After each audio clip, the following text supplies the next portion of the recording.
kami bacakan kurikulum vitae promovendus sebagai berikut. Nama Supriyanto SHMH. Tempat tanggal lahir Ngawi 1 Mei 1959 dari instansi pemerintah Provinsi Jawa Timur dan PJ Wali Kota Blitar. Dengan riwayat pendidikan yang pertama sarjana hukum ditempuh di Universitas 17 Agustus 1945, lulus tahun 1986. Kemudian magister hukum dari Universitas Bayangkara, Surabaya, lulus tahun 2010, dan program Doktor Ilmu Hukum di Fakultas Hukum Universitas Brawijaya, angkatan tahun 2012.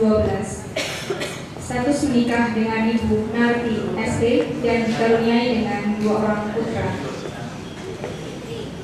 Dengan judul disertasi siang ini adalah penyelesaian sengketa batas daerah Kabupaten Kediri dan Kabupaten Blitar, Provinsi Jawa Timur, di bawah bimbingan promotor Profesor Dr. Sudarsono SHMS dengan co-promotor Dr. Muhammad Ridwan SHMS dan Dr. Abdul Rahman Budiono SHMH. Selanjutnya nanti akan duduk dalam majelis penguji. Yang pertama adalah Profesor Dr. Isro SHMS, Profesor Dr. Inyoman Nurjaya SHMH, Dr. Iwan Permadi SE SHMU, Dr. Bambang Winarno SHMH, Dr. Muhammad Fadli SHMH, dan Profesor Dr. Atik Sri Jatniati SHMS yang merupakan penguji tamu dari Fakultas Hukum Universitas Airlangga Surabaya.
Hadirin persilakan duduk kembali.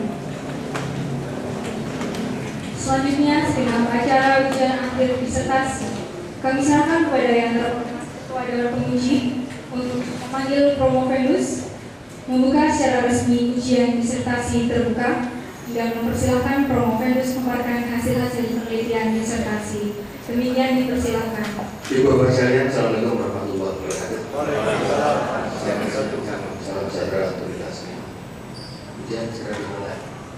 Profesor Saudara Supriyanto SHMH, silakan masuk. Sudah sih. Ya.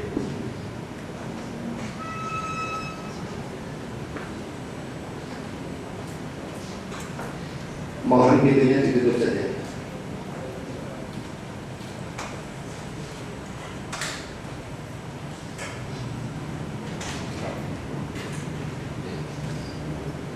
Sebelum ujian dimulai, ada 2 hal yang harus saya tanyakan terlebih dahulu. Pertama, apakah saudara saat ini dalam keadaan sehat jasmani rohani? Sehat. Yang kedua, apakah saudara siap melaksanakan ujian ini? Siap.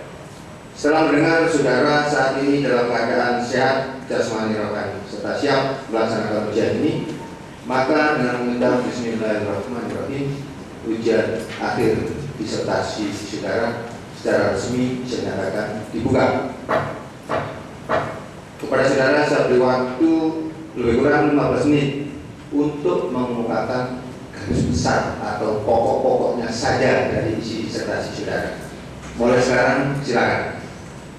Terima kasih Yang saya hormati dan yang amat sangat terpelajar Bapak Profesor Dr. Darsono SHMS selaku Ketua Dewan Penguji dan sekaligus selaku KPS S3 dan Promotor. Yang saya hormati Bapak Ridwan, saya ulangi, yang saya hormati dan sangat amat terpelajar Bapak Dr. Ridwan SHMS selaku promotor dan sekaligus selaku penguji. Yang saya hormati dan amat terpelajar Bapak Dr. Abdurrahman Budiono SHMH selaku promotor dan sekaligus selaku penguji. Yang saya hormati Ibu Tati Sri Jamiati SHMS yang sangat belajar. Yang saya hormati Bapak Profesor Dr. Isro SHMS yang sangat terbelajar. Yang saya hormati dan amat terbelajar Bapak Profesor Inyoman Nurjaya SHMH. Yang saya hormati dan sangat terbelajar Bapak Iwan Permadi SHMH. Yang saya hormati dan sangat belajar Bapak Dr. Bambang Winarno SHU. Yang saya hormati dan sangat belajar Bapak Dr. Muhammad Fadli SHMH. Dalam kesempatan yang berbahagia ini, perkenankanlah saya untuk memaparkan pokok-pokok disertasi saya. Judul disertasi saya adalah penyelesaian sengketa batas daerah Kabupaten Kediri dan Kabupaten Blitar. Studi kasus di wilayah Kabupaten Kediri dan Kabupaten Blitar. Mengapa saya mengambil judul ini? Tentunya ada hal tentunya sudah melalui beberapa pertimbangan. Pertimbangan pertama adalah problematika filsafat.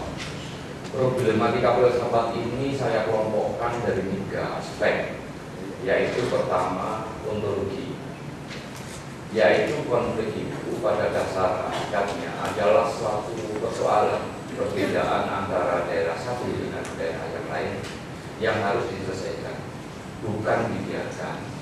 Upaya penyelesaian sudah dilakukan, akan tetapi masih belum selesai sampai sekarang. Yang kedua adalah epistemologi. Upaya penyelesaian sengketa batas daerah tersebut telah dilakukan antara lain melalui beberapa bentuk, yaitu pertama mediasi yang dilakukan oleh pemerintah pusat dan pemerintah provinsi melalui rapat-rapat. Yang kedua, gugatan di pengadilan tata usaha negara. Akan tetapi hal tersebut sampai sekarang upaya itu masih belum bisa menyelesaikan secara tuntas permasalahannya. Aksiologi, mengingat karena upaya penyelesaian yang sudah dilakukan masih belum bisa menyelesaikan secara tuntas, maka hal ini berarti bahwa dari aspek aksiologi upaya tersebut belum bisa memberikan manfaat maksimal kepada masyarakat. Selanjutnya yaitu dilatar belakangi problematika teori. Negara kita pada dasarnya negara kesatuan, bukan negara federal, sehingga tidak ada negara dalam negara. Yang ada adalah daerah-daerah yang pemerintahannya diberikan otonomi dengan pembagian urusan seperti diatur dalam peraturan undang-undang. Atas dasar ini maka pelaksanaan pemerintahan di daerah tidak bisa lepas kaitannya dengan pemerintah pusat. Akan tetapi kenyataannya upaya penyelesaian yang sudah dilakukan terkesan seakan-akan daerah itu punya otoritas mutlak untuk menyelesaikannya, sehingga tidak sesuai dengan teori NKRI. Selanjutnya legal problem. Adanya ketidaklengkapan peraturan undang-undang tentang pembentukan daerah. Kedua, adanya disharmonisasi peraturan yang terkait dengan dasar batas daerah. Dari beberapa problematika yang saya kemukakan tadi,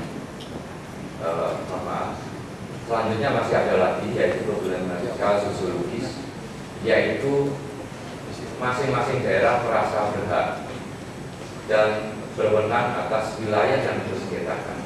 Kondisi demikian ini bisa mempengaruhi opini masyarakat masing-masing daerah, sehingga mereka merasa berhak atas wilayah yang dipersengketakan. Dari beberapa problematika yang saya kemukakan tadi, saya mencoba untuk merumuskan menjadi dua rumusan masalah. Pertama, rumusan masalahnya yaitu mengapa batas daerah Kabupaten Kediri dan Kabupaten Blitar berpotensi konflik. Kedua, bagaimana penyelesaian sengketa batas daerah Kabupaten Kediri dan Kabupaten Blitar seharusnya itu dilakukan. Dari rumusan masalah ini, saya mencoba menganalisa dengan menggunakan pisau analisa. Untuk menganalisa rumusan masalah pertama, saya akan menggunakan teori bentuk negara dan dua teori sistem pemerintahan. Untuk menganalisa rumusan masalah yang kedua, saya akan menggunakan teori keadilan, teori hukum progresif, teori keberlakuan hukum, dan teori juridis hukum. Sebelum saya memaparkan analisa penggunaan beberapa teori yang sudah saya sampaikan ini, perlu saya sampaikan tentang metode penelitian yang saya gunakan adalah metode penelitian sociological research atau biasa disebut penelitian hukum empiris. Bapak Ibu sekalian yang kami hormati, sekarang sampailah pada temuan dan analisa. Temuan dan analisa pertama adalah peta Stadblad ANS atau Administrative Service ini dibuat pada zaman Belanda. Kita lihat garis merah yang detik-detik itu merupakan ilustrasi batas antara Kabupaten Kediri dan Kabupaten Blitar, di mana Kabupaten Blitar sebelah bawah, Kabupaten Kediri sebelah atas. Sedangkan yang dipersengketakan adalah kawah yang warnanya agak putih itu yang bulat, yang di tengah itu. Sehingga dari peta zaman Belanda ini dapat kita ketahui bahwa kawah Gunung Kelut itu berada di wilayah Kabupaten Blitar. Namun kami jelaskan di sini bahwa peta Stadblad ini tertuliskan di bawah peta bahwa peta ini adalah disclaimer, artinya tidak bisa digunakan atau tidak bisa dinilai. Selanjutnya temuan yang kedua yaitu peta RDI tahun 2001 dan 2003. Ini peta saya tumpuk jadi satu. Garis merah itu adalah peta RDI tahun 2001 yang dikeluarkan oleh Pak Kusur Tahan yang sekarang namanya Badan Informasi Indonesia. Dari peta 2001 ini dapat diketahui bahwa namanya kawah itu masuk Kabupaten Blitar. Lalu muncul peta baru yaitu peta tahun 2003 yang dikeluarkan instruksinya sama yaitu Pak Kusur Tahan garis biru, sehingga dapat kita lihat di situ bahwa kawah Gunung Kelut adalah masuk Kabupaten Kediri. Jadi dari dua peta itu berbeda. Ketiga adalah sumber daya alam. Sumber daya alam di kawah Gunung Kelut itu dapat dikembangkan sebagai daerah tujuan wisata untuk meningkatkan rekreasi. Sosiologis, di sekitar kawah Gunung Kelut telah hidup yang disebut sudah ratusan tahun, ada nilai-nilai sosiologis yang hidup di sekitar kawah Gunung Kelut yaitu berupa alam sensasi. Historisnya bahwa lambang daerah Kota Blitar pada saat Kota Blitar belum terbentuk, lambang daerah itu menggambarkan dan kemudian penjelasan dari lambang daerah ini ada Gunung Kelut yang masuk ke Kabupaten Blitar.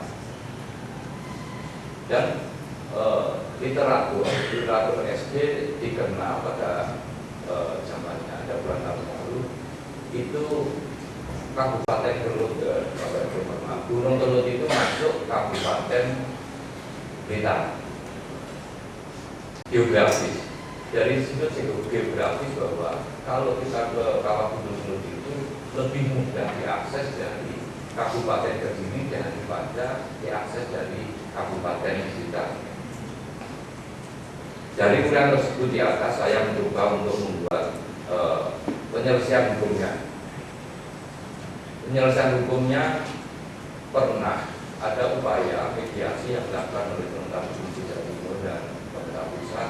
Gubernur berusaha untuk hadir untuk menyelesaikan sengketa di daerah perbatasan, yaitu dalam rangka melaksanakan fungsi pemerintahan sebagaimana PP 19 dan buku yang sudah diperbarui PP tahun 23 tahun 2012 yang pada intinya belum berwenang untuk menyelesaikan sengketa pada daerah. Keputusan gubernur selanjutnya dijadikan demo oleh masyarakat agar menuntut keputusan gubernur ini dicabut dan selanjutnya digugat di PT UN oleh Kabupaten Kediri yang amar keputusannya bahwa amar keputusan atau petisi daripada PT UN ini gugatan tidak diterima. Dengan tidak diterimanya itu tentunya belum sampai di sisi kebenaran.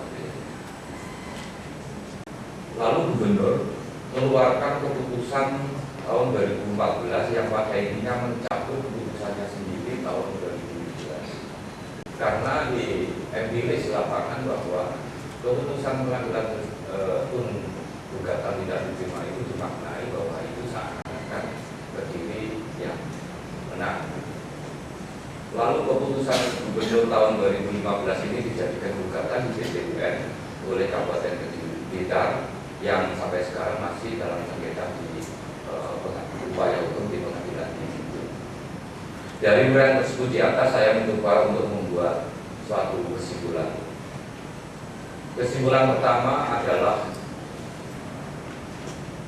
kesimpulan yang kami tujukan di sini adalah kesimpulan untuk rumusan yang pertama, yaitu kawah Gunung Kelut dipersengketakan dapat meningkatkan dana alokasi umum, dana desa atau DD yang berasal dari BPN dan peningkatan PAD.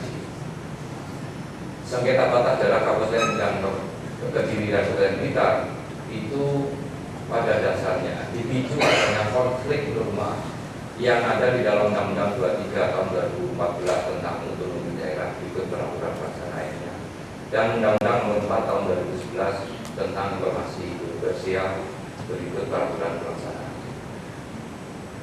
Adanya dua peta RDI yang berbeda, yaitu tahun 2001 dan 2003 yang sudah kami paparkan tadi. Yang ketiga, adanya pemaknaan yang tidak tepat, yaitu adanya perbedaan arti peta wilayah kerja atau RDI sebagaimana dimaksud di dalam Undang-Undang Nomor 4 tahun 2011 tentang ID Junto PP 9 tahun 2014 dengan peta batas daerah sebagaimana dimaksud Undang-Undang 23 otonomi daerah dan berikut peraturan pelaksana. Kesimpulan rumusan masalah yang kedua. 1. Penyelesaian musyawarah mengikut sertakan toga-tomas tokoh agama dan tokoh masyarakat di masing-masing daerah secara berjenjang dari desa sampai kabupaten yang dalam hal ini dapat melibatkan seorang mediator. Kedua, pemerintah sehingga Menteri Dalam Negeri diharapkan dapat menyelesaikan sengketa sesuai kompetensi atau wewenang. Ketiga adalah jalur hukum. Dari unggahan-unggahan yang kami sampaikan di atas tadi, saya coba sampaikan saran, yaitu pemerintah melakukan mensinkronisasi dan harmonisasi peraturan undang-undangan yang berkaitan dengan penetapan dan penegasan batas daerah serta peta rupa bumi yang sudah ada, yaitu tahun 2001 dan 2003. 2. Badan Informasi Komersial BIG meninjau kembali anggota FPI yang sudah ada yaitu dari 2011 dan 2003 dengan mempertimbangkan aspek historis, sosiologis, geografis, dan teori hukum yang ada serta stratifikasi tujuan hukum yaitu keadilan, manfaat, dan ketertiban. Sekian, terima kasih. Selanjutnya saya kembalikan kepada Bapak pimpinan sidang. Ya, sebelum itu saudara-saudara, Bapak saya, saudara telah memaparkan dari besar isi disertasi saudara secara runtut, sistematis, dan tampilan saudara di babak pertama ini oke. Saudara mampu mengontrol emosi saudara, intonasinya bagus, artikulasinya jelas. Harapan saya mudah-mudahan dalam sesi ujian ini saudara bisa tetap menjaga itu. Perhatikan baik-baik apa yang akan disampaikan penguji supaya saudara bisa memberikan respon dengan tepat. Kesempatan pertama saya berikan kepada penguji tamu, penguji eksternal dari Fakultas Hukum Universitas Erlangga, Profesor Dr. Rati Sri Jamiati SHMS. Silakan. Terima kasih pimpinan sidang. Assalamualaikum warahmatullahi wabarakatuh. Selamat siang dan salam sejahtera. Saudara Romo Vendus, saudara meneliti dan menulis disertasi dengan judul yang berkaitan dengan sengketa batas wilayah daerah. Memang dalam praktek banyak sekali terjadi sengketa batas wilayah. Saya mencoba menanyakan konsep batas daerah itu apa, kemudian filosofinya apa sih, kok sampai ada batas wilayah, kenapa muncul sengketa, apakah itu berkaitan dengan daun, berkaitan dengan PAD, atau mungkin ada hal yang lain. Itu dulu.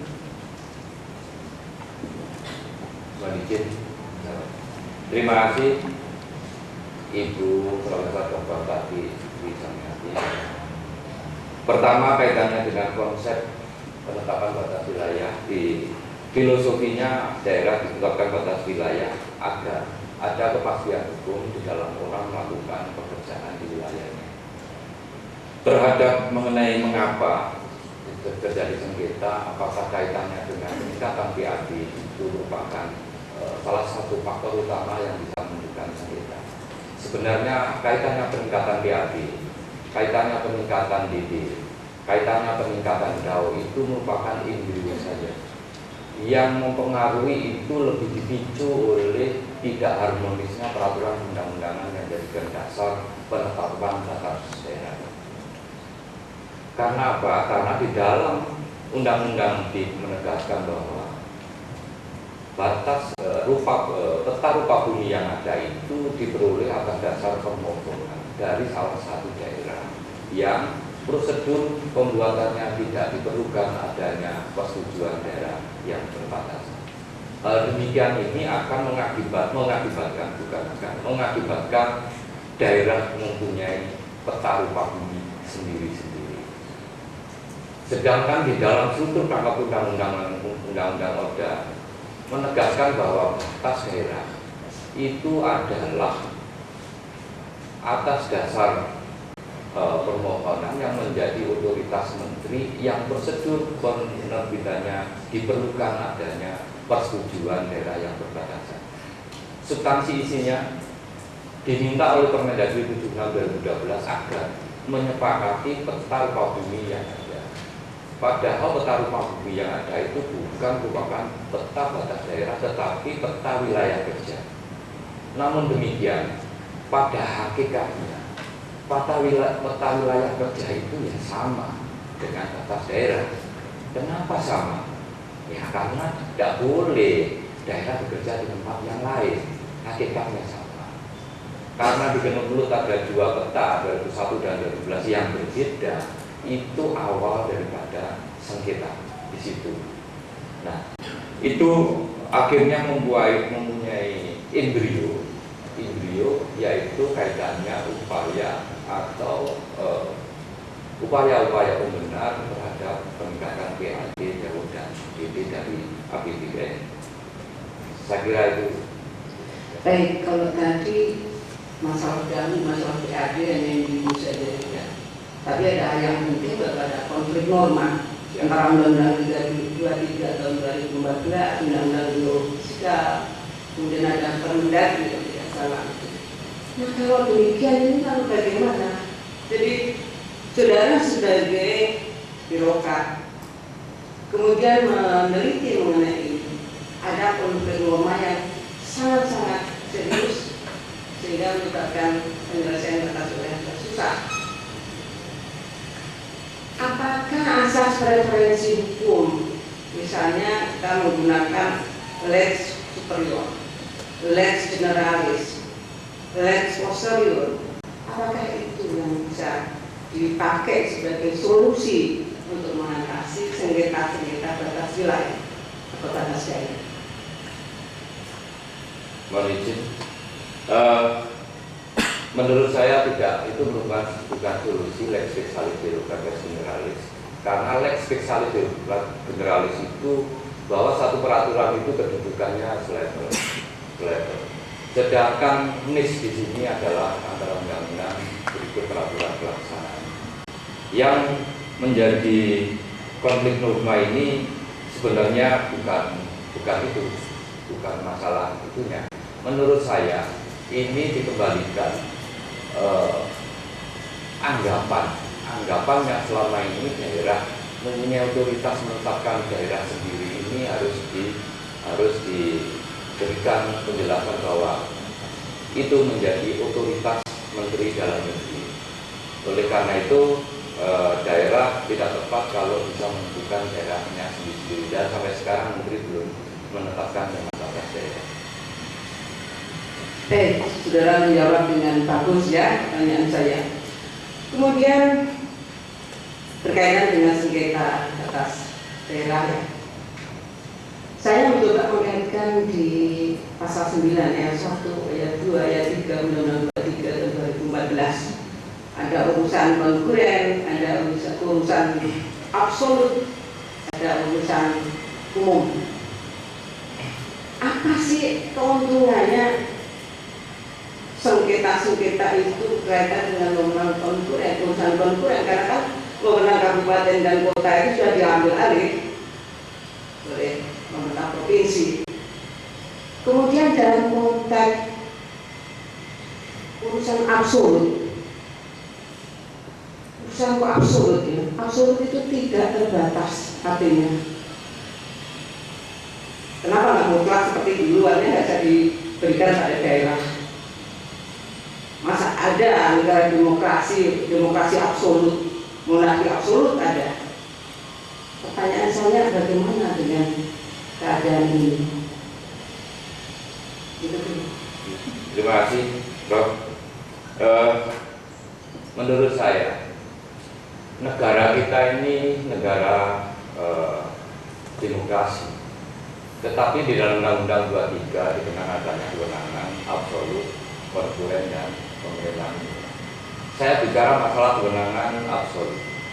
Di dalam negara demokrasi tidak ada kewenangan absolutan seperti itu.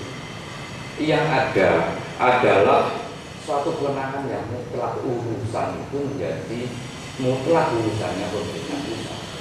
Tetapi dalam melaksanakan urusan kewenangan itu ya tidak boleh absolut, tidak boleh absolut. Ini jawaban kami karena satu pertanyaan dan itu saya kira sudah mewakili. Baik, terima kasih. Satu lagi, tadi Saudara Promovendos menjelaskan mengenai gugatan Kabupaten Blitar NO ya, ini tentang terkait tertarik. Saya ingin tahu kenapa itu gugatan itu lalu menjadi unit tentang terkait tertarik tidak diterima. Kenapa? Mungkin ada beberapa kelemahan di dalam. Siap, terima kasih. Ini terkait dengan keputusan Gubernur tahun 2012. Itu dijadikan gugatan salah satu daerah bahwa putusan itu adalah NU. Kenapa NU? Itu dalam Undang-Undang 586 tentang Peradilan Tata Negara, di situ mengenal adanya persyaratan formal yang bisa dijadikan objek gugatan itu. Syarat formalnya apa? Yaitu konkret, individual, final. Konkret itu tertulis tidak abstrak. Individual ditujukan pada perorangan atau badan hukum perdata. Final sudah tidak lagi memerlukan pertimbangan atau semacam rekomendasi dari instansi atasannya. Sedangkan keputusan gubernur ini belum memenuhi syarat formalnya, yaitu apa? Yaitu final, karena kewenangan penetapan batas daerah itu menjadi otoritas Menteri Dalam Negeri, bukan gubernur. Gubernur mengeluarkan keputusan tahun 2012 itu dalam rangka melaksanakan fungsi pemerintahan di daerah perbatasan. Agar fungsi-fungsi pemerintahan ini ada kepastian hukum di lapangan, dibuatlah satu garis. Jadi gubernur membuat batas itu bukan bundar begitu, tapi cuma sedikit saja yang sengketa itu. Sehingga ada kepastian hukum kaitannya dengan administrasi pemerintahan, pertanahan, dan yang lainnya, sehingga bisa jelas terlebih dahulu. Jadi gugatan NO ini dimaknai salah satu pihak bahwa seakan-akan Kediri ini sudah menang hubungan gugatan kita ini. Jadi yang ditun ini substansi isinya belum pernah diperiksa oleh penitun karena NO tadi tidak diterima. Jadi intinya need on controversial berbaring bukannya sampai dengan menangnya. Ya. Terima kasih pimpinan sidang. Ya, ibarat tinju ronde pertama itu berjalan seimbang, ya. Pertanyaan-pertanyaan dari penguji telah diklarifikasi secara jelas. Satu hal yang bisa saudara catat di ronde pertama, statement dari penguji, saudara telah menjawab dengan baik. Nah, ini poin buat saudara, ingat-ingat itu ya. Sehingga untuk meramal apa hasil akhir dari ujian ini, itu tahu saudara ya. Tapi belum tentu yang lain, mudah-mudahan ya. Berikutnya Bapak Dr. Muhammad Fadli SIM, silakan. Terima kasih. Yang pertama saya sampaikan selamat pada Mas sudah memasuki babak akhir. Yang kedua,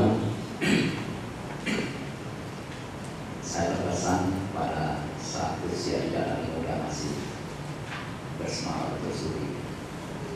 Sejujurnya saya salut Pak.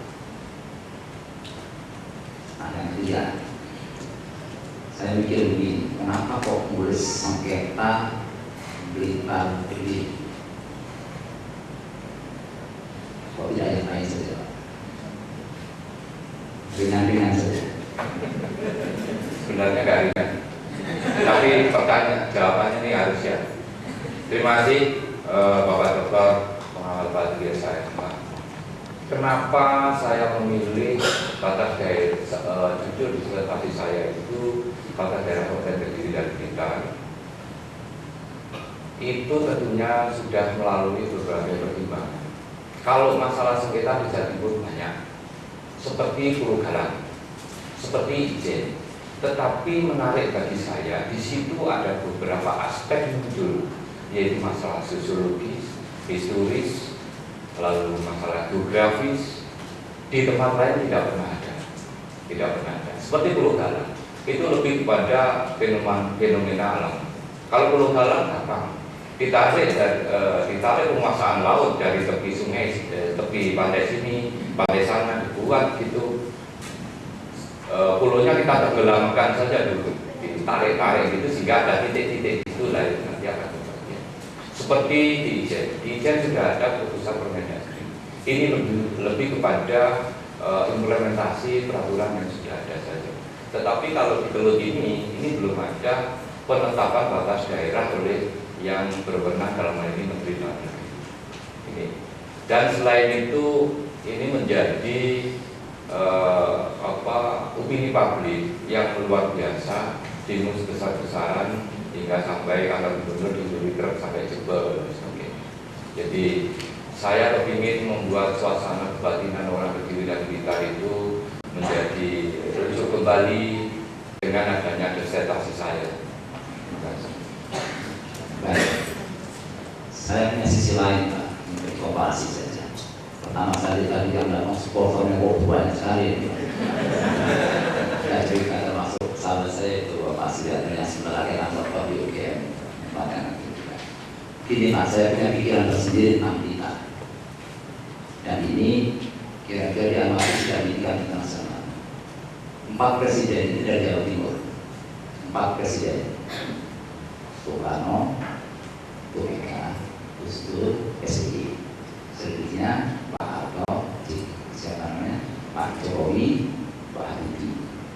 Itu di luar. Jadi 4 dari Jawa Timur. Nah, karena itu Jawa Timur ini sama-sama menarik. Yang lebih lagi adalah Blitar itu punya 2 pendiri. Satu pendiri Republik yaitu Soekarno dan pendiri Majapahit yaitu Raden Wijaya. Betul Pak? Ya. Maksudnya kira-kira di tulisan Bapak seperti ini. Kalau saya goda gitu Pak.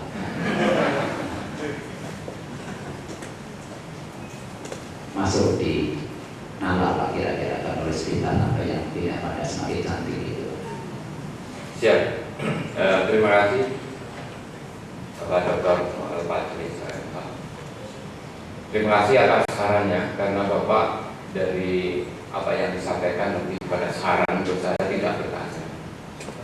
Saya kemudian di situ. Saya sendiri Pak, negeri ini akan semakin bagus kalau historisnya diangkat dengan dosa-dosanya.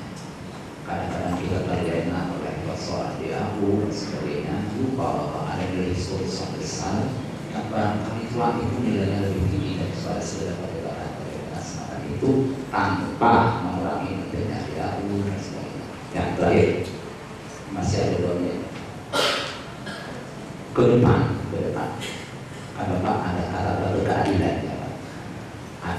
Adil yang lebih adil lagi apa mungkin masih ada Pak. Sementara ini ada Pak sudah menemukan teorinya harus lebih, tapi ada ke depan yang harus dipertimbangkan oleh mengambil keputusan. Sebab ini Pak persepsi saya, menteri ini manusia,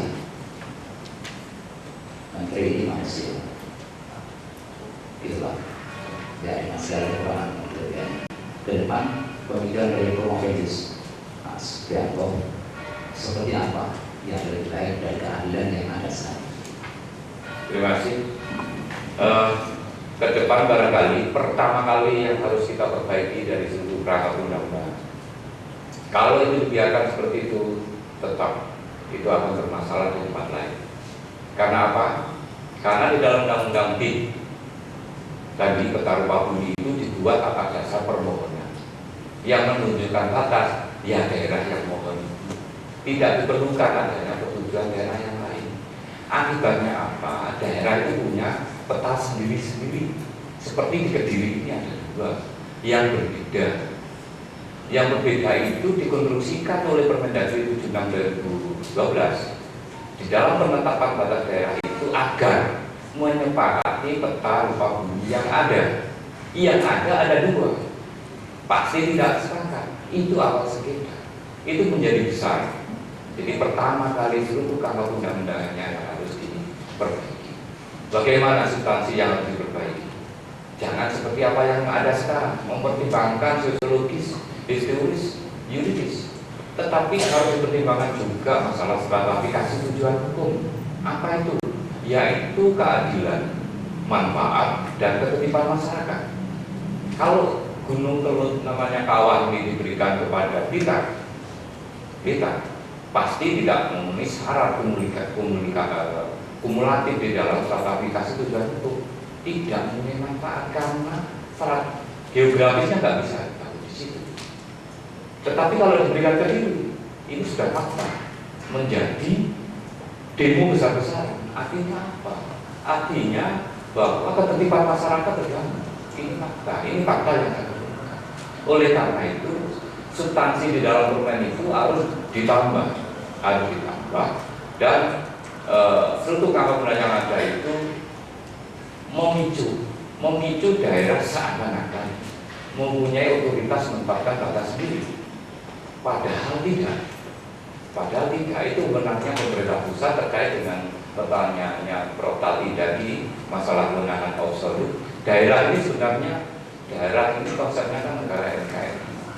Daerah itu diberi kewenangan semua ada di pusat, yang sebagian diberikan kepada daerah. Jadi itu barangkali pertanyaan harus dilakukan. Baik, Prof. Cukup, Prof. Terima kasih. Ya, kalau penguji pertama tadi setelah mendengar jawaban saudara menguji baik saudara. Ini penguji kedua, belum kan sudah selamat saudara ya. Selamatkan gitu ya.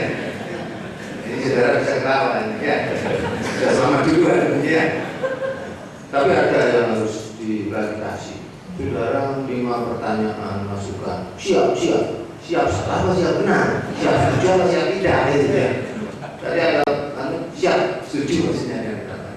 Oleh karena itu nanti dalam menjawab itu kalau siap dibeli-beli. Siap benar atau siap salah, siap setuju atau siap tidak setuju gitu ya. Itu ada dua kemungkinan. Ya silakan. Siap dan pengertian harus saya kasih. Tidak harus saya terima begitu saja. Tidak boleh namanya pendapat lalu kita khususkan menjadi peraturan. Jadi intinya siap dipertimbangkan gitu ya. Tidak apa-apa. Ya sudah jelas. Berikutnya Bapak Dokter.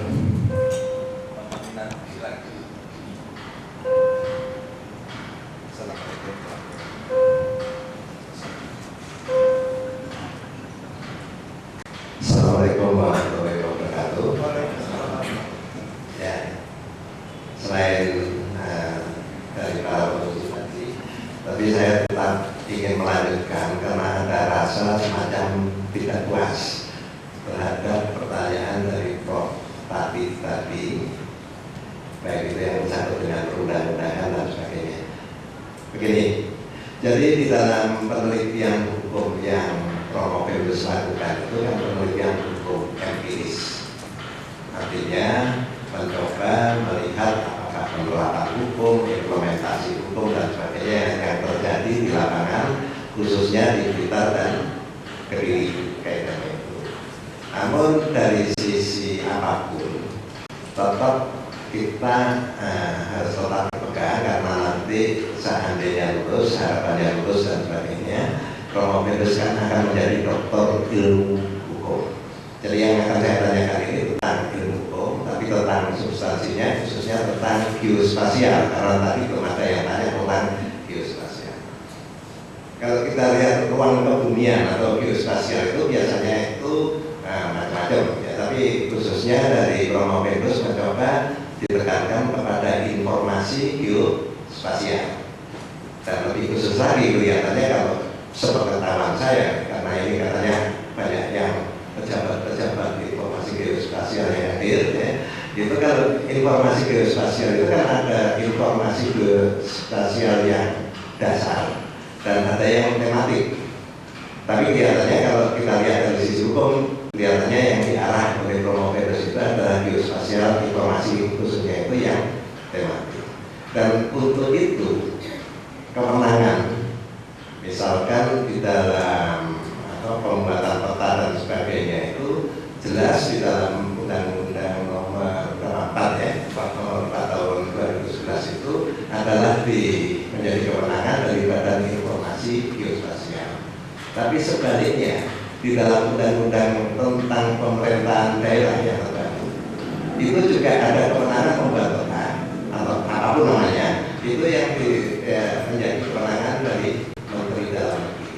Kalau tadi dari Prof. Tati itu antara undang-undang dengan peraturan pelaksanaannya, tapi yang saya tanyakan sekarang, kira-kira konflik atau diskusinya, jadi bukan pemecahannya, dari konflik itu antara undang-undang tentang informasi geospasial dengan yang pemerintahan daerah itu coba tolong didiskusikan. Jadi kalau undang-undang informasi geospasial tentang ini, pemerintahan daerah tentang ini, khususnya tentang kewenangannya. Silakan. Terima kasih. Di dalam Undang-Undang 4 2009 tentang informasi geospasial, aturan pelaksanaannya yaitu PP 9 tahun 2014 yang pada intinya peta rupa bumi itu menjadi otoritas Badan Informasi Geospasial yang merupakan peta wilayah kerja. Prosedur untuk mendapatkan peta wilayah kerja itu atas dasar permohonan tidak diperlukan adanya persetujuan daerah perbatasan. Hal semacam ini mengakibatkan daerah mempunyai peta rupa bumi sendiri-sendiri. Kalau struktur kerangka hukum yang undang-undang ada itu terhadap kewenangan penetapan batas daerah, bukan peta wilayah kerja. Peta batas daerah itu diperoleh substansi dari Permen 76 2012 itu agar menyepakati peta rupa bumi yang ada. Sedangkan peta rupa bumi yang ada itu antara satu yang lain itu berbeda. Nah, itu menimbulkan awal daripada sengketa. Dari segi geospasial, memang batas daerah itu ada pilihannya dua, yaitu apa? Batas daerah bisa batas buatan dan batas alam. Sedangkan di Gunung Turut berlaku alam mulai bawah dari kecamatan Kaliurip. Di situ alam itu bisa watershed, bisa median land. Dari bawah sudah watershed gunung-gunung atau igir-igir terus mengikuti terus igir-igir. Lalu ketemu yang namanya kawah. Teori geodesi pilihannya kanan atau kiri. Jadi semacam mekanik menurut saya. Ini tidak bisa dilakukan seperti itu. Teori geodesi yang disampaikan di situ, saat ketemu kawah ini, di situ ada masalah sosial, ada masalah budaya, masalah larung saji, masalah banyak sekali kompleks masalah sosial di situ. Oleh karena itu harus dipakai teori-teori yang lain. Kami tawarkan dari stratifikasi tujuan berikut, yaitu apa? Keadilan manfaat dan ketertiban masyarakat.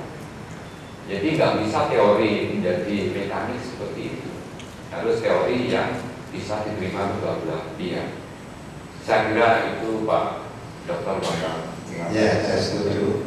Cuma tadi sudah diperhatikan, meskipun Menteri Dalam Negeri itu yang ditetapkan adalah peta batas daerah, tapi untuk membuat batas daerah itu sendiri tetap diperlukan informasi geospasial. Jadi dalam perkembangan yang lebih modern ya tentunya, bukan yang lama-lama zaman Belanda tadi. Yang berikutnya juga tentu dari Prof. Tadi lanjutannya. Yang saya tanyakan itu tentang obitur dicta atau yang hasilnya di dalam hukum disebut sebagai ratio desideri. Jadi alasan-alasan hakim mengapa dia membuat putusan semacam itu, ini kita sebut sebagai obitur dicta atau ratio desideri. Dan kemudian tadi diketengahkan bahwa pernah ada gugatan ke pengadilan tata usaha negara tentang keputusan gubernur. Kemudian juga dijelaskan bahwa syarat-syarat untuk pengadilan tata usaha negara itu harus konkret, individual dan final. Itu tidak memenuhi persyaratan final ya. Tapi yang saya tanyakan sekarang tentang kelanjutannya. Jadi tadi NO-nya itu karena tidak memenuhi persyaratan salah satu di antara konflik individual dan final. Nah sekarang untuk tolong diceritakan rasio desiderinya itu tadi untuk yang tahap berikutnya. Ya, silakan. Terima kasih Bapak Dr. Bambang Winarno. Untuk kelanjutan perkara PTUN itu kita terakhir dalam posisi upaya banding di pengadilan dulu. Tingkat pertama kita diputus bahwa gubernur agar mencabut keputusan yang tahun 2014 yang tadi. Ini mungkin lebih jelas yang dicabut itu putusan yang isinya mencabut kan gitu. Ya, ini mungkin audiens atau penguji lain nggak ngerti maksudnya itu. Tolong dijelaskan. Jadi keputusan gubernur itu keluarnya 2 kali. Yang pertama sudah diputus dan inkrah, keputusannya gugatan tidak diterima. Yang kedua tahun 2014 itu keputusan tentang pencabutan keputusan gubernur yang pertama. Keputusan pencabutan ini dijadikan objek gugatan di PTUN yang saat sekarang upaya banding di pengadilan PT Tun. Amar keputusannya gubernur agar mencabut keputusan tentang pencabutan itu. Kalau Bapak tanya ke depannya, kalau nanti gubernur akan mencabut tapi tetap tidak menyelesaikan masalah karena keputusan pertama tidak diterima. Kedepannya kalau memang posisi seperti itu, Mahkamah Agung seperti itu menguatkan, artinya gubernur harus mencabut keputusan pencabutan. Artinya akan kembali ke perkara yang pertama yang NU tadi. Berarti tidak bisa menyelesaikan masalah. Ya, saya setuju. Ya. Prof. Fedus kalau butuh minum silakan. Ya. Ya. Berikutnya Bapak Dr. Iwan Permadi, silakan. Makasih pimpinan sidang. Assalamualaikum warahmatullahi wabarakatuh. Selamat siang, salam sejahtera. Prof. Fedus, memang saya ucapkan selamat ya. Ini sudah masuk ke tahap akhir ya, untuk menjadi doktor. Ya. Saya punya kedekatan dengan Pemkot Blitar. Ya. Ada kawan saya Bu Nino ini. Dan sering ngajak ke Medan, ke Makassar ya Bu ya. Nah, ada beberapa hal Pak Prof. Fedus dari kesimpulan dan rekomendasi memang diperlukan satu hal yang konkret, Prof. Fedus. Penelitian Bapak ini bersifat empiris, artinya Bapak memang menguasai di ranah pelaksanaan. Ada sengketa-sengketa mengenai konflik atas wilayah. Seandainya Bapak mengkonkretkan kira-kira, seandainya kira-kira ya, yang mana yang paling tepat dari sisi sosiologis, dari sisi tujuan hukum, ya, dari sisi kemanfaatan, dari sisi keadilan, dan yang terakhir dari sisi ketertiban masyarakat, siapa yang paling berhak? Apakah Pemkab Blitar atau Kediri? Monggo jawab. Siap. Dengan berbagai pertimbangan yang sudah kami sampaikan, juga termasuk pisau analisis, kalau saya diminta untuk mengkonkretkan, tadi sudah saya awali bahwa teori geodesi itu tidak bisa menjadi mekanik seperti itu di Gunung Glut. Karena apa? Secara kumulatif stratifikasi tujuan hukum, keadilan, manfaat, dan ketertiban masyarakat itu harus semua dipakai. Tidak boleh salah satu atau kedua, harus ketiga-tiganya dipakai. Oleh karena itu tidak ada keharusan harus meliputi watershed medianen atau pikir-pikir gunung ke kanan atau ke kiri. Bisa saja harus nyebrang ke kawah itu sehingga Blitar kena, Kediri juga kena. Kalau tidak, sudah kami sampaikan, kalau diberikan Kediri, ini fakta, ketertiban masyarakat sangat terganggu. Kalau diberikan kepada Blitar, tidak ada nilai manfaatnya, tidak ada, karena tidak bisa diakses. Bagaimana bisa mengenalkan sumber alam di situ? Karena jurang begitu tinggi, nggak bisa. Oleh karena itu, agar mencerminkan mewadahi stratifikasi tujuan hukum, keadilan, manfaat, dan kehidupan masyarakat, intinya tidak harus di watershed median land kanan atau kiri, bisa tengah atau agak minggir sedikit dan sebagainya. Itu barangkali itu yang bisa kami sampaikan. Menurut saya masih belum konkret. Mana yang berbeda dari sisi teori tadi yang disebutkan, apakah layak Kediri atau layak kita? Ya. Dari pisau analisis tadi sudah kami sampaikan.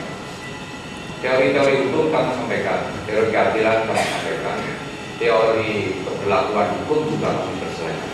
Kalau tidak seperti itu, teori perberlakuan hukum tidak ada masalah, tidak akan bisa berlaku di sana. Karena hukum namanya Permendagri dikeluarkan, itu nggak ada manfaatnya kalau tidak dilaksanakan oleh masyarakat di sana. Itu penjelasan Ya, tolong pilihannya disebutkan. pilihan saya tetap seperti itu, mohon maaf. Saya tetap pendirian saya tidak bisa menguji ke kita, tetapi teori-teori hukum itu harus dipakai dalam bidang hukum, dan teori kodesi tidak bisa menjadi mekanik. Jadi Bapak tidak mau menunjukkan apakah terdiri atau tidak? Tidak. Layak untuk menjadi gubernur Bapak ya. Amin ya Pak ya. Amin. Ya. Oke Pak. Yang kedua, saran saya, karena itu adalah bagian dari konvenus, saran saya untuk mencapai satu di dalam sisi pengetahuan disebut dengan kebenaran yang ilmiah, sisi keimanannya nampak, maka seandainya ada komparasi kasus-kasus serupa di luar negeri ini saya jadikan bahan juga, karena memang tidak semudah membalik tangan ini menentukan ini milik siapa atau tidak. Jadi kalau ada komparasi dari kasus-kasus serupa yang ada di luar negeri tentang batas itu atau di provinsi lain, ini menjadi satu hal yang bagus. Tapi saya lihat pilihan-pilihan dari teori yang Bapak kemukakan sudah cukup. Ya, mendengar pertanyaannya Pak Dr. Iwan itu jangan dikira saudara saja. Saya promotornya juga udah ditekan. Apalagi semakin dikejar. Mudah-mudahan benar jawab. Alhamdulillah benar jawab.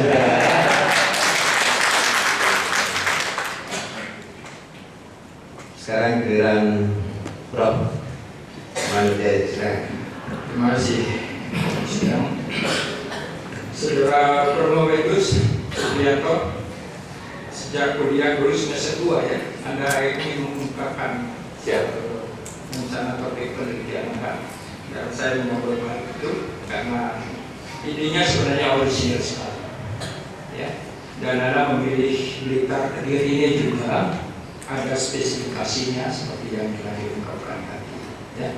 Nah, saya mencoba memahami kemudian disertasi Anda, dan saya harus mengatakan bahwa kajian disertasi Anda ini sifatnya memang komprehensif, holistik, dan dari berbagai perspektif Anda bisa kaji dalam hubungan dengan penyelesaian. Anda menggunakan istilah sengketa, ya. Sengketa batas wilayah pemerintahan daerah. Nah, yang saya ingin minta klarifikasi aja. Dalam undang-undang itu disebutkan bahwa dan di Permendagri, undang-undang pemerintahan daerah, dan juga di Peraturan Menteri Luar Negeri Nomor 76 tahun 2012, yang disebutkan itu bukan sengketa, tapi penyelesaian perselisihan. Ya. Nah, dalam disertasi ini ada yang menggunakan terminologi hukum itu sengketa. Ya. Nah, dari sisi hukum sebenarnya antara perselisihan dengan sengketa itu berbeda. Perselisihan itu dalam bahasa Inggrisnya itu disebut konflik. Tetapi kalau sudah konflik itu menjadi sengketa, itu disebut dengan dispute. Makanya ada istilah conflict resolution atau dispute settlement. Nah, saya ingin mendapatkan klarifikasi mendasar Anda, mengapa Anda menggunakan sengketa dalam diskusi Anda, padahal terminologi hukumnya itu menyatakan perselisihan. Silakan. Terima kasih. Kenapa saya menggunakan terminologi sengketa, tidak memakai terminologi perselisihan sebagaimana dimaksud Permendagri 76 sebagai peraturan pelaksanaan dan undang-undang tentang ini. Karena kasus yang kami adakan penelitian ini bukan hanya sekedar empirisnya saja, tetapi sudah ada yuridisnya, level formalnya, yaitu gugatan di pengadilan. Terminologi daripada Undang-Undang 586 itu bukan dikenal perselisihan, tapi sengketa. sengketa tata usaha negara. Itu yang saya tulis kenapa saya memilih terminologi sengketa. Karena itu tadi permasalahannya sudah sampai kepada peradilan, di peradilan pun Undang-Undang 586 itu kan mungkinnya memakai sengketa. Ya, argumen Anda bagus sekali dan saya menghargai itu. Karena pemahamannya itu adalah kalau konflik, kalau dari Laura Nader dan Todd itu mengatakan bahwa dispute itu sebenarnya mulainya dari pre-konflik, perasaan-perasaan dulu, tapi setelah berhadapan kemudian dengan Blitar mengungkapkan itu menjadi konflik. Tapi ketika konflik itu sudah dimasukkan ke ranah publik, masuk kemudian ke gubernur sampai ke pengadilan, itu yang disebut dengan dispute. Betul, yang Anda maksudkan. Satu lagi,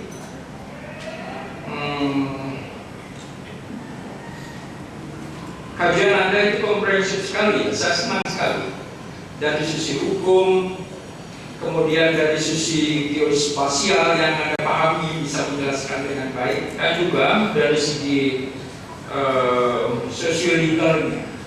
Ada kajian juga yang mendekati yang disebut dengan antropologi hukum. Anda mengungkapkan bahwa ketika sengketa itu terjadi, pelibatan masyarakat, ya, itu seolah-olah yang geger itu hanya pemerintah daerahnya, ya, tapi masyarakatnya nggak geger, Pak, nggak ada masalah. Karena apa yang sudah mereka alami dan mereka rasakan dan mereka lakukan sampai saat ini tidak ada masalah. Termasuk juga jadinya larung sesaji yang tiap tahun dilaksanakan, dan itu ungkapan dari rasa syukur, terima kasih, kemudian juga mohon keselamatan. Nah, poin Anda bagus sekali bahwa penyelesaian itu mestinya juga menghubungkan dengan, ya, aspek-aspek religi, ya, sosial budaya masyarakat setempat. Nah, oleh karena itu kemudian mestinya juga menyelesaikannya dengan melibatkan tokoh-tokoh masyarakat, tokoh-tokoh agama, dan lain-lain. Tapi sebenarnya dalam disertasi ini yang saya ingin dapatkan ketegasan Saudara Promovenus, ya, dari sisi hukum, karena ini disertasi hukum, ya, sebenarnya ada ketegasan ketika mengungkap aspek hukum normatifnya. Ada undang-undang geospasial, ada undang-undang pemerintahan daerah, kemudian undang-undang desa, dan undang-undang peraturan menteri dalam negeri, ya. Nah, dan juga putusan dari peradilan tata usaha negara, Anda harus mengatakan sebenarnya tegas bahwa yang dalam sengketa ini yang paling berhak untuk penetapan batas wilayah itu masuk ke mana dari yang disengketakan itu. Itu sebenarnya harus ada kejelasan. Bagaimana menurut saudara? Terima kasih, Prof. Saya mohon maaf, saya tentunya mempunyai pendirian juga yang harus saya pertahankan. Saya tetap tidak akan mengatakan masuk di etika, karena saya menyebutkan otoritas di situ. Saya membuat kajian-kajian secara rinci sehingga para yang mempunyai kewenangan, yang punya otoritas ini di dalam mengambil suatu keputusan itu harus mempertimbangkan sosiologi, geografis, aplikasi hukum dan sebagainya. Ya, mohon maaf, saya akan tetap seperti itu. Jadi saya tidak bisa mengatakan ini harus masuk ke diri, harus masuk. Saya bukan otoritas untuk saya membuat kajian secara rinci. Terima kasih. Baik, terima kasih. Mau minum lagi? Silakan.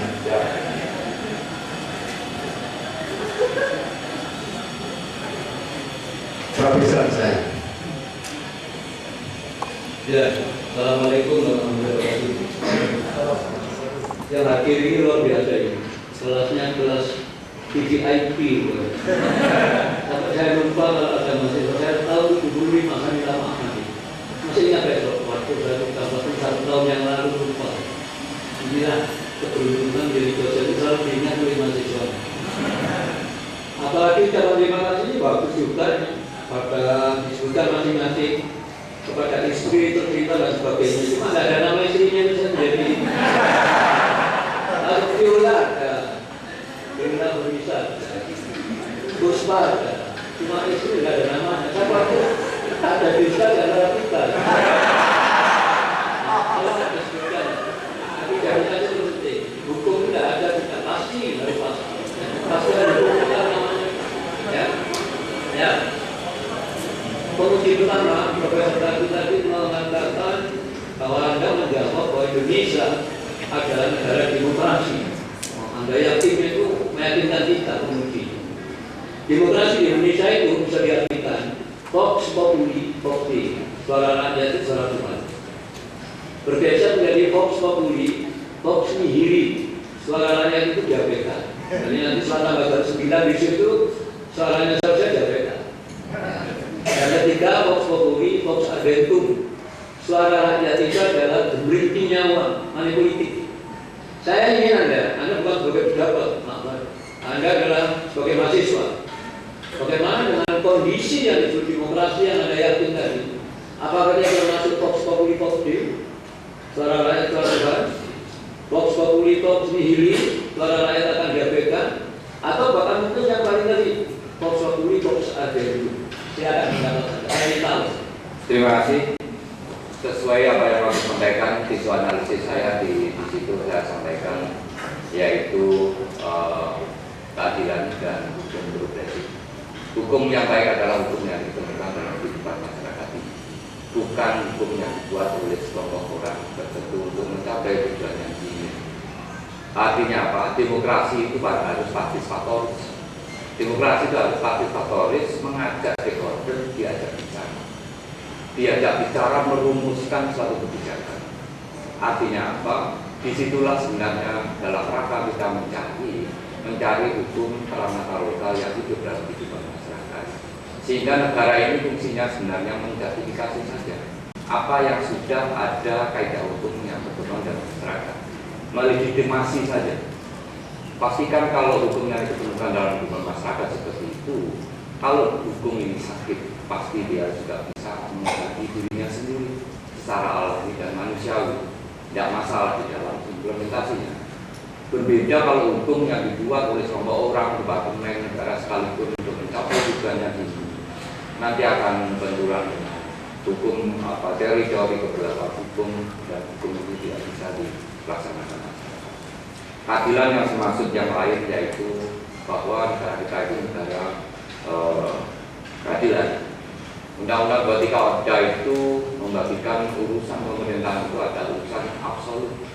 Namanya kewenangan tidak ada soal absolut, tapi itu menyimpang dari teori demokrasi. Tetapi dalam negara pemerintah menggunakan kewenangan absolut itu harus diartikan kewenangan yang mutlak saja. Tetapi dalam gunakannya itu tidak boleh absolut atau sewenang-wenang. Itu intinya seperti itu, Prof. Terima kasih.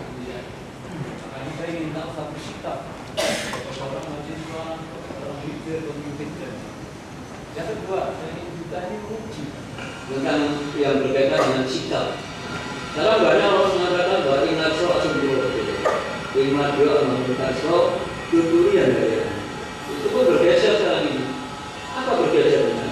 Ingatso lumbung kosong, ingatio lumbungnya bodoh, dan tuturi anak dari habis sebenarnya.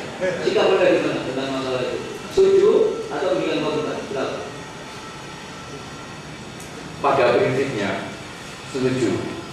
Tapi kita ke depan melihat kenyataan fakta seperti itu, kita harus bagaimana merubah sifat mental seorang penguasa seperti itu. Apanya yang keliru? Di mana kelirunya? Lalu apa yang harus kita lakukan? Prinsip setuju, Bro. Terima kasih. Iya, Terakhir, saya ingin jawaban dari ini, karena kita sudah debat, bagi kita pada waktu pikiran di kampus, ada datang rumah silaturahmi mau kemana. Saya yakin, opini yakin. Nah terakhir sebagai masukan, Anda menyebutkan law problem hukum yang ada. Anda sebutkan disharmoni, tidak harmoni terhadap keadaan dan juga tidak uncompletely null. Anda katakan tadi tidak sempurna dalam undang-undang. Nah, saya ingin dulu data Anda mengatakan disharmoni dan juga tidak konkretnya peraturan. Saya ingin tahu peraturan yang ada dan tidak konkret. Terima kasih.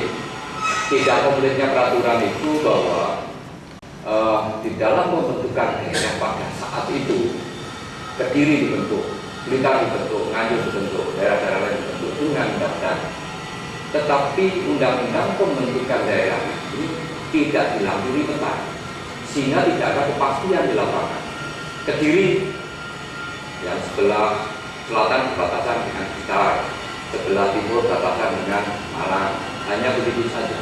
Ini menjadi permasalahan hukum tatkala ini nanti dibuat peta batas daerah. Pada hakikatnya, peta batas daerah yang ditetapkan oleh Menteri itu nanti merupakan lampiran daripada Undang-Undang Pembentukan Daerah. Ini sudah menyimpang dari Undang-Undang 12 tahun 2011 tentang teknis menyusun peraturan undang-undangan. Undang-undang dilampiri permen. Ini permasalahan hukum. Terima kasih. Ya, jadi nanti di disertasi khususnya halaman 32 tentang desain. Ya nanti dibetulkan sesuai dengan apa yang dikatakan. Tapi itu nanti lain.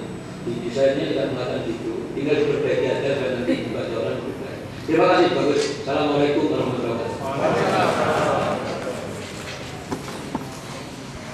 Mulai lega lagunya. Walaupun tinggal, tapi sebelah kanan saya kan penguji tapi juga pembimbingnya. Saya yakin tidak akan jeruk makan jeruk ya. Harapannya seperti itu. Tapi ya tidak tahu ya. Kita mulai saja dari Pak Dr. Rahmat Budiono, silakan. Assalamualaikum warahmatullahi wabarakatuh. Kali ini saudara promovendors jangan berkelit, harus dijawab dengan tegas. Saya mulai begini. Legalism itu untuk kepentingan legal praktis. Sosio-legalism yang secara tidak tepat sering disebut dengan penelitian hukum empiris itu untuk pembentuk undang-undang atau penentu kebijakan. Nah, saudara Profesor sudah melakukan penelitian lewat kajian sosio-legalism, artinya meneliti perilaku yang terjadi di sana dengan judul penyelesaian sengketa. Kalau saudara saya minta untuk memberikan nasihat kepada penentu, apa nasihat Anda? Silakan. Terima kasih. Semakin konkret pertanyaan, mengarahkan kepada saya harus mengatakan sebenarnya kawah itu kemana. Barangkali begini. Tadi sebelumnya dari teori-teori yang pernah kali sampaikan tadi sudah banyak dan berulang. Teori Godesi tidak bisa menjadi mekanik seperti itu. Tidak harus partnership, mediation, kiri-kiri dan sebagainya. Karena ada masalah-masalah sosial yang didukung oleh budaya dan sebagainya.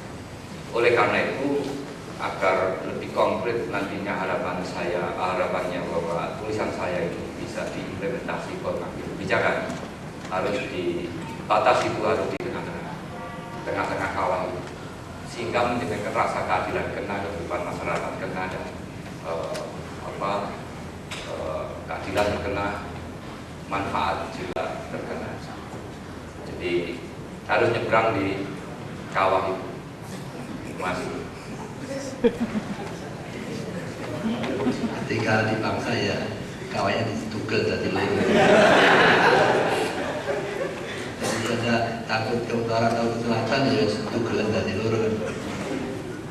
Memang kadang-kadang kalau kita studi filsafat itu sering dipuasi dengan jawaban berupa pertanyaan. Ya inilah salah satu fungsi studi filsafat di mana orang sering dipuasi dengan jawaban berupa satu pertanyaan. Baik.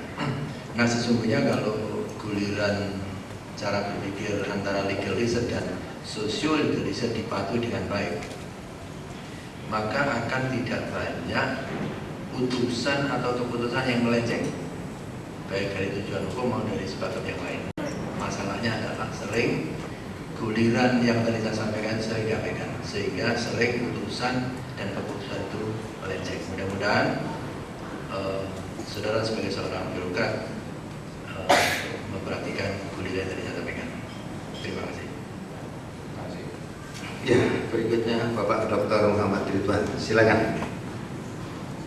Terima kasih, Bro. Assalamualaikum warahmatullahi wabarakatuh. Saudara Promovendus, judul saudara dalam disertasi ini masuk dalam kelompok hukum apa? Saya jawab. Mengapa saudara memilih judul ini? Metode apa yang saudara pakai dalam mencari masalah ini?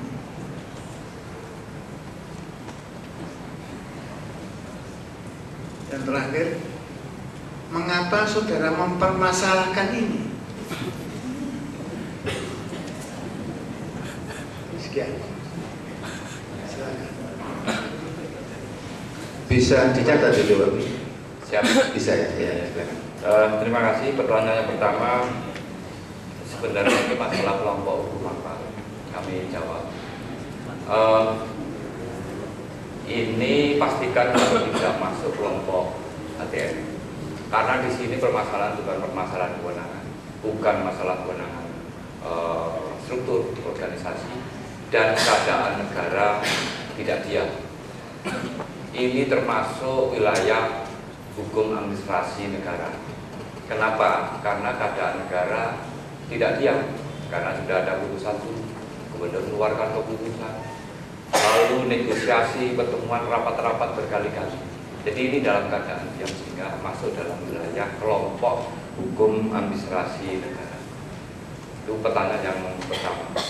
Yang kedua, kenapa saya memilih di Gunung Kelut kok tidak di tempat lain? Ini sebenarnya tadi sudah ada pertanyaan. Karena Gunung Kelut sangat menarik karena yang di situ ada masalah-masalah sosial, geografis, lapang daerah, budaya dan sebagainya yang tidak ada di tempat lain. Kalau di tempat lain yang dimaksudkan Bapak itu tempat lain batas wilayah Kediri Blitar, tapi di lain tempat, karena di lain tempat tidak dipersoalkan antara Kediri dan Kediri Blitar. Yang dipersoalkan adalah yang di Gunung Kawah, Kawah itu saja. Yang di bawah-bawah itu sudah tidak masalah, dengan Malang sudah tidak masalah. Yang dipermasalahkan hanya yang di Kawah Gunung Kelut ini saja. Sehingga bisa menjawab pertanyaan Bapak, kenapa tidak di tempat lain, kok di Kawah Gunung Kelut? Bukan, mengapa mempermasalahkan ini? Ya, mengapa mempermasalahkan ini? Karena daerah agar begitu cepat mendapatkan kepastian hukum tentang batas daerahnya. Kalau tidak, kita akan kesulitan menghitung jauh. Pasti tidak ada kepastian. Dan alokasi umum itu indikatornya antara lain luas daerah. Untuk menghitung dana desa, itu indikatornya antara lain juga wilayah daerah. Sehingga kalau wilayah daerah belum ada kepastian, itu mengakibatkan belum ada kepastian perolehan tentang batas ini. Nah, dengan demikian ada perebutan kepentingan. Siap. Sehingga masalah tidak akan selesai. Rebutan wilayah untuk memperbesar daunnya. Lalu bagaimana menyelesaikan masalah ini tentang perebutan wilayah supaya masing-masing tidak terugikan.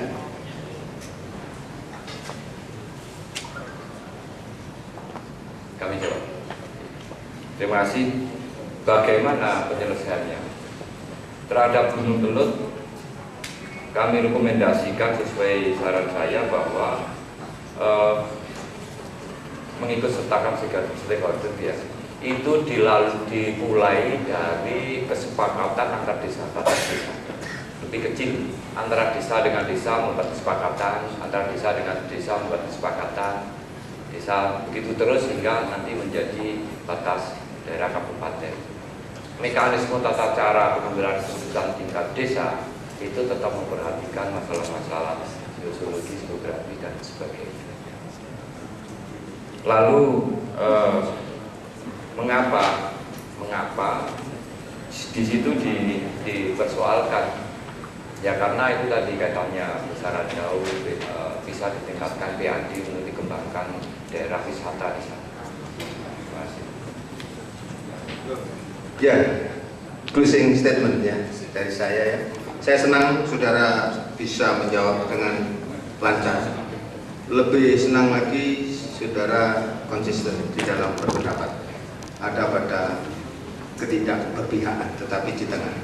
Bukan berarti saudara tidak punya pendirian, tetapi saudara telah mampu mengemukakan argumentasi baik normatif, teori maupun filsafat. Itu kebanggaan saya. Ibu sekalian, semua penguji telah melaksanakan tugasnya menguji Profesor Supriyanto SH, tinggal mempertimbangkan hasilnya. Oleh karena itu, sidang bisa skor lebih kurang 15 menit untuk mempertimbangkan hasilnya. Memasuki acara yang selanjutnya adalah rapat Dewan Penguji. Dewan Penguji dipersilahkan menuju ke ruang rapat dan sementara itu Promovedus dipersilahkan menuju ke ruang yang telah disediakan. Hadirin yang kami hormati, sidang ujian akhir disertasi di skor selama 15 menit. Untuk itu kami mohon hadirin untuk tetap di ruang sidang. Terima kasih.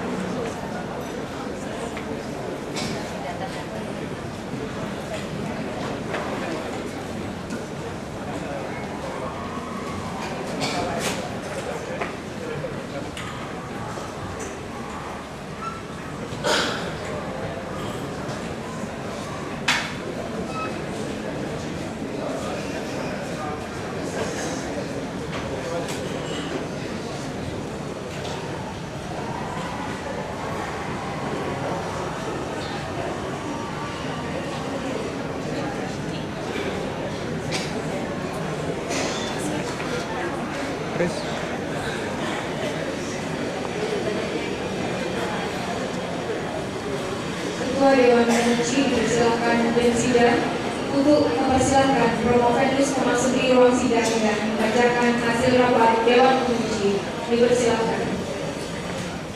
Saudara saya cabut sidang, saya buka kembali. Profesor Saudara Supriyanto SH, silakan masuk.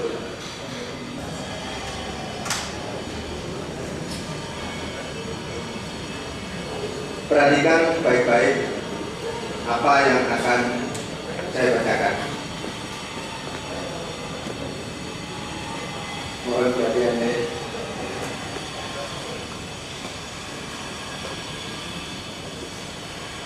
Setelah mempertimbangkan pertama ketemuan saudara selama belajar pada strata 3 di sini. Yang kedua, mempertimbangkan hasil-hasil ujian yang telah saudara peroleh selama ini. Yang ketiga, mempertimbangkan keseriusan serta etika saudara selama belajar di sini. Dan yang keempat, mempertimbangkan kemampuan saudara dalam mempertahankan disertasi di hadapan majelis penguji. Maka saudara dinyatakan lulus dengan predikat dengan ujian atau kumlot.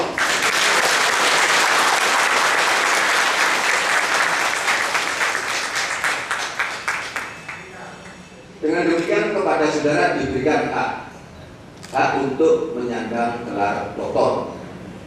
Di Fakultas Hukum Universitas Brawijaya ini saudara tercatat sebagai doktor ilmu hukum yang ke-265.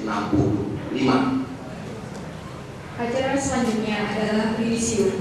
Promovedus dipersilakan maju ke depan untuk menerima surat tanda lulus ujian akhir disertasi dari Ketua Dewan Penguji. Hadirin dimohon untuk berdiri.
Silakan kembali ke tempat.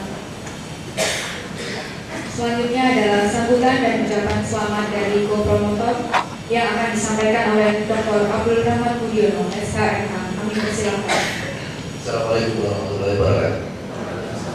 Pertama saya sampaikan selamat kepada Dr. Supriyanto, SKMH. Di tengah-tengah kesibukannya sebagai pejabat wali kota dan kepala biro Pemprov masih sempat menyelesaikan pendidikan pada level doktor. Sekali lagi selamat. Juga selamat kepada institusi, selamat kepada keluarga. Di tengah-tengah sangat sibuknya beliau masih sempat untuk menyelesaikan kami. Saya mewakili tim promotor menyampaikan terima kasih kepada para penguji, khususnya Profesor Tati dari UNED yang sejak mulai dari Malang, dan pada para penguji yang telah melaksanakan tugas dengan baik. Juga saya mewakili tim promotor menyampaikan permintaan maaf apabila selama proses pembimbingan ada hal-hal yang tidak benar. Itu semua semata-mata untuk menegakkan norma-norma keilmuan. Maka tadi saya katakan di sela-sela ujian di samping bagaimana soal penyelesaian sengketa atas daerah, juga bagaimana itu ditarik dalam wilayah keilmuan, karena science is always objective. Jadi walaupun saudara sebagai seorang birokrat, tapi di sini adalah seorang akademisi, harus objektif, karena dengan objektiflah ilmu itu akan dihargai oleh siapapun. Demikian saya sampaikan. Terima kasih. Assalamualaikum warahmatullahi wabarakatuh.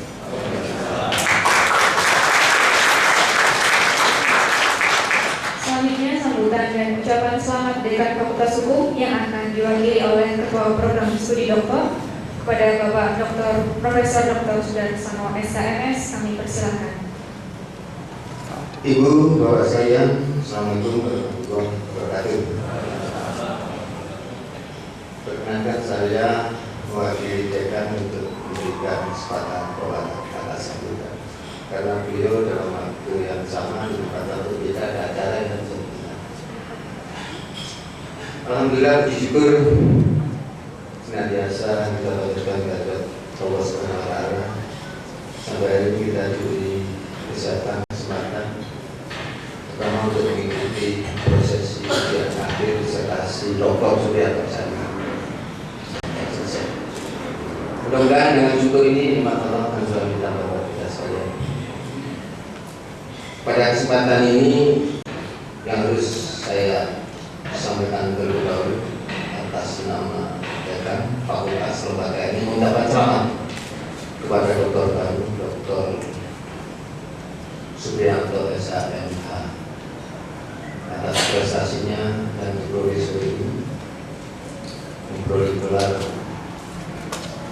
akademik tertinggi dengan predikat yang cukup prestisius kumlot. Ini sungguh prestasi yang luar biasa. Saya selamat teriring harapan semoga dokter baru dengan dokternya yang baru tetap pada posisi rendah hati, tawadhu, tidak lupa kata, tidak lupa agama, dan tidak sombong. Karena ada yang bilang the aim or the goal of education is not only to develop knowledge and skill, tapi dalam waktu yang bersamaan juga to develop moral dan positive attitude of individual. Saya yakin Dr. Supriyanto SHMH mampu memahami itu. Yang kedua, sama-sama saya sampaikan kepada keluarga yang hadir. Saya bisa menunjuk satu-satu. Selamat di tengah keluarga terlahir Dr. Supriyanto SHMH. Mudah-mudahan bermanfaat untuk keluarga. Kepada tempat di mana Bapak Dr. Supriyanto SHMH mengabdikan diri bekerja, saya dapat selamat. Mudah-mudahan bermanfaat. Bapak Dr. Supriyanto SHMH ini mengapa memperoleh predikat kumlot? Karena memang memenuhi persyaratan. IPK kumulatif ya, IPK itu hampir 4, 3,93. Yang ditempuh dengan masa studi 3 tahun 4 bulan. Ujian tertutup dan terbuka tadi ada jurnal sehingga tidak ada pilihan lain yang memang predikat itu yang pantas untuk dokter baru. Bapak Dr. Supriyanto, Anda dalam waktu yang relatif singkat menyelesaikan ini 3 tahun 4 bulan. Tentunya dalam waktu itu, dalam masa studi saudara, ada hal yang dirasa itu menggembirakan atau mungkin sebaliknya. Kalau hal yang menggembirakan, sampaikan keluar, tidak apa-apa, supaya yang di luar tertarik untuk belajar di sini. Tetapi untuk hal-hal yang saudara anggap itu tidak baik, sampaikan kepada kami untuk perbaikan. Jangan dibawa keluar dari ruangan. Ya, itu. Bapak Dr. Supriyanto, berakhirnya secara formal studi saudara di sini tidak berarti saudara sampai di situ, tapi kembangkan terus apa yang saudara peroleh hari ini, ya, sehingga bisa membawa nama baik nama mater ini. Kepada hadirin, saya ucapkan terima kasih telah dengan tertib mengikuti acara ini. Dan juga kepada penguji khususnya sebagai tamu dari Fakultas Hukum Universitas Erlangga, saya ucapkan terima kasih dan penghargaan. Kepada tim pembimbing dan juga atas nama fakultas saya sampaikan. Kiranya itu yang bisa saya sampaikan pada kesempatan ini, dan saya doakan semuanya selamat dalam menempuh perjalanan ke rumah masing-masing bertemu keluarga. Bila tadi saya, Assalamualaikum warahmatullahi wabarakatuh.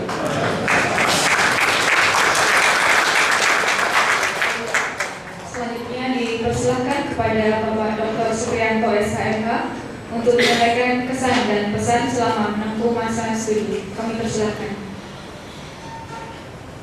Assalamualaikum warahmatullahi wabarakatuh. Salam sejahtera bagi kita semua. Yang saya hormati Bapak Ketua Dewan Penguji, Bapak Profesor Dr. Sudarsono SHMS selaku Promotor, juga selaku Kepala KBS S3. Yang saya hormati Bapak Muhammad Ridwan SH. Saya ulangi, Bapak Dr. Muhammad Ridwan SH MS dan Bapak Abdurrahman Budiono SH MH.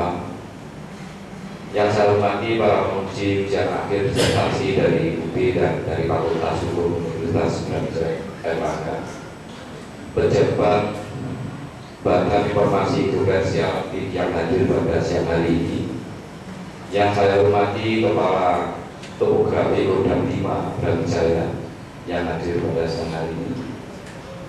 Yang saya hormati Bapak Ibu, para tamu dan undangan hadirin yang berbahagia yang tidak dapat saya sebutkan satu-satu.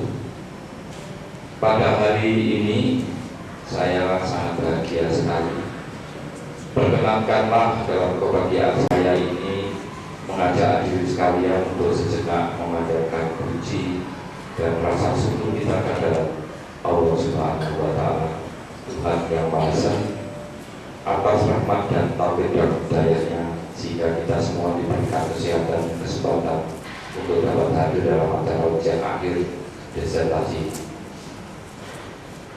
Atas hidayah dan rahmatnya saya dapat diberdiri di hadapan Senat Universitas Brawijaya Malang yang mulia ini. Bapak Ibu hadirin yang kami muliakan, setelah menjalani seluruh proses tahapan perkuliahan sebagaimana yang dipersyaratkan kepada seluruh peserta program doktor pendidikan ilmu hukum, termasuk tahapan sidang, ujian terbuka, fungsi gelar doktor ilmu hukum sebagai salah satu tahapannya, dan syarat yang diwajibkan kepada saya untuk memperoleh gelar doktor dalam bidang ilmu hukum di program doktor pasca sarjana Universitas Brawijaya Malang yang diselenggarakan pada hari ini tanggal 8 Desember 2015 telah berhasil membawa saya memperoleh gelar doktor di ilmu bidang hukum. Ucapan terima kasih dan penghargaan yang setinggi-tingginya kepada Ketua Tim Promotor Bapak Profesor Dr. Sudarsono SHMS beserta para promotor yang telah memberikan bimbingan sejak menjalani perkuliahan dan telah berkenan meluangkan waktunya di sela-sela kesibukan beliau untuk tetap setia memberikan bimbingan, saran dan kritik yang konstruktif pada saat memulai riset disertasi dari awal sampai akhir penyusunan, termasuk mempersiapkan diri untuk mempertahankan disertasi saya yang berjudul penyelesaian sengketa batas daerah Kabupaten Kediri dan Kabupaten Blitar Provinsi Jatim. Pada sidang tertutup maupun sidang terbuka promosi gelar doktor ilmu hukum di hadapan sidang Senat Guru Besar Komisi di program berkerabat Sarjana Brawijaya. Saya aturkan terima kasih yang tidak terhingga kepada para dewan penguji ujian akhir disertasi dari Universitas Brawijaya Malang maupun dari Universitas Airlangga Surabaya atas saran dan masukan dan yang komprehensif sehingga memperoleh predikat kumlot. Terima kasih. Bapak Ibu hadirin yang terhormat dan yang saya muliakan, pada seluruh panitia pelaksana ujian terbuka ini saya sampaikan terima kasih yang sebesar-besarnya atas bantuan, kerjasama dan dukungannya selama ini. Kepada yang terhormat Bapak Gubernur, tentunya Bapak Wakil Gubernur, Bapak Sekretaris Desa Timur beserta Bapak para asisten memperkenalkan saya untuk mengikuti program studi di Brawijaya Malang. Saya ucapkan terima kasih kepada keluarga saya, khususnya istri tercinta saya, Walijin Prof. Isro, namanya Narti SE, beserta kedua istri saya, Puspa Anggraini, putri saya, Puspa Anggraini, yang satunya belum, dan Viola Kairunisa yang sangat saya sayangi. Atas segala pengertian dan senantiasa menemani menemani dan memberikan semangat setiap saat dalam menyelesaikan seluruh rangkaian kegiatan yang terkait dengan perkuliahan di program doktorat. Dia selalu tidak memilikinya telepon ke saya, ucapannya hanya Bapak semangat ya, Bapak semangat ya, selalu begitu ya, yang bisa menusuk dan memberi motivasi saya yang begitu kuat dari anak saya. Terima kasih ya Cik ya. Terima kasih saya sampaikan kepada rekan-rekan sesama peserta program pasca sarjana dokter ilmu hukum dari saya malam, keluarga besar pemerintah Kota Blitar beserta jajarannya, keluarga besar Biro Hukum Administrasi, Biro Administrasi Pemerintahan Umum dan Biro Hukum Pemprov Jatim, teman-teman media pers serta semua pihak yang tidak dapat saya sebutkan satu persatu atas semua bantuan, informasi serta doa dan dukungan yang telah diberikan sehingga saya dapat menyelesaikan tugas disertasi ini dengan baik. Demikian yang bisa saya sampaikan dalam kesempatan yang berbahagia ini. Terakhir saya aturkan terima kasih yang sebesar-besarnya kepada Bapak Ibu Saudara hadirin sekalian yang telah menyempatkan diri di tengah-tengah kesibukan waktu yang sangat berharga ini untuk menghadiri acara pengukuhan yang sangat bernilai bagi saya dan keluarga saya. Semoga bantuan yang tulus dan ikhlas dari semua pihak akan dibalas oleh Allah Subhanahu wa Ta'ala, Tuhan yang Maha Kuasa. Amin amin ya rabbal alamin. Sekian dan terima kasih. Wassalamualaikum warahmatullahi wabarakatuh.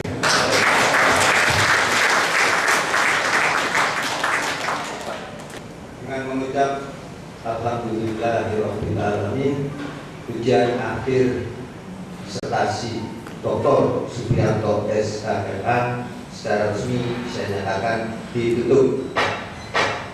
Assalamualaikum warahmatullahi wabarakatuh.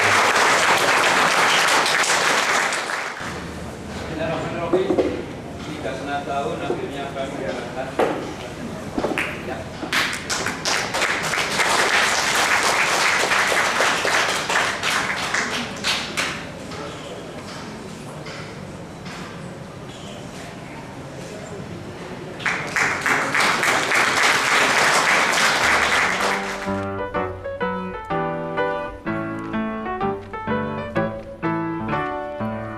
Berpadu di dalam langkah senyap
maju, alma mater tercinta, Universitas Brawijaya.